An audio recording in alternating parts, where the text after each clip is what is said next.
Hey plant peeps, I'm Karine Gordineer, herbalist, energy healer, and the owner and founder of Green Girl Herbs and Healing, here today to introduce you to Symplocarpus Foetidus, also known as skunk cabbage and eastern skunk cabbage in the Araceae or Arum family. You'll begin noticing this very unusual native perennial in the Northeast in the very late winter and early spring, so the February-March time frame. This particular plant grows around wet woodland areas. One of the striking features that you'll notice is that when you spy skunk cabbage during the winter time when there's still snow on the ground, you'll notice a diameter around the skunk cabbage plant that where there isn't any snow, where the snow has melted, in fact, around the skunk cabbage. This is due to a process called thermogenesis, by which this plant creates its own internal heat. In fact, temperatures inside of this structure, this kind of unusual looking structure here, can reach 60 degrees higher than the ambient temperatures. It's really quite amazing. Skunk cabbage is not immune to freezing and the very, very cold, freezing temperatures that we get in the late winter, early spring. And so this plant has adapted in order to basically just make its own heat. And this particular adaptation, this spathe that you see, houses inside, you can just get a little bit of a look of that inflorescence or flower of the skunk cabbage. It's kind of a little bit alien looking. This internal temperatures, these high internal temperatures, what they also do is it enables the scent that the skunk cabbage produces, which gives it its very colorful name.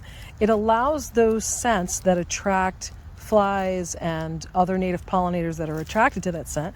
It allows those scents to travel further on the air currents, and so thus attracting more pollinators. Also, this vestibule of sorts holds in the heat, and so that when pollinators come to visit the skunk cabbage, they also get the benefit of being able to warm up their leaves. As the plants get a little bit older, which these are now, because right now we're in late March in the Northeast, they begin to get really, really beautiful colors.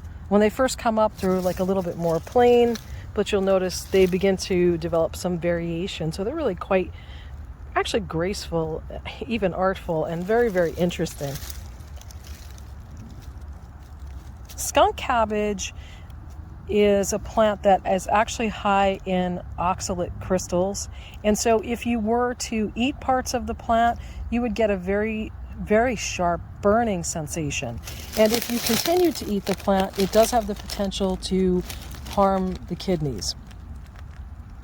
It's interesting to note, though, that some animals have adapted to be able to eat skunk cabbage. In fact, bears, when they first come out of hibernation, they do eat skunk cabbage. And another common name of this plant is also bear weed, or another common name of this plant. It's said that if you dry the leaves, the calcium oxalate crystals will break down, and but I can't say that I've ever tried that myself, and I don't know that I would. I would not recommend it for anyone that either is prone to kidney stones or has any type of kidney issues or anything like that. The plant does have a very long history of being used by native tribes in the Northeast, such as the Chippewa and other tribes in the Algonquin nations as well, who would use the plant for deep lung issues, very, very severe coughing like whooping cough, and also topically for pain and inflammation, to reduce pain and inflammation. Today, herbalists do tincture the root for many of these same purposes, for things like whooping cough, deep lung infection, severe bronchitis, and that sort of things. But since it is a low-dose botanical, it's not one that I recommend using without working with a qualified herbalist. So I hope that you have enjoyed a little bit about skunk cabbage and that this will inspire you to get out and notice what is growing in your neck of the woods. If you would like a more formal education in herbalism and plant identification, be sure to check out the classes tab on the greengirl.net website, and also take a look at the Sacred Heart of Herbalism that just began a week ago. I look forward to seeing you again soon. Be well.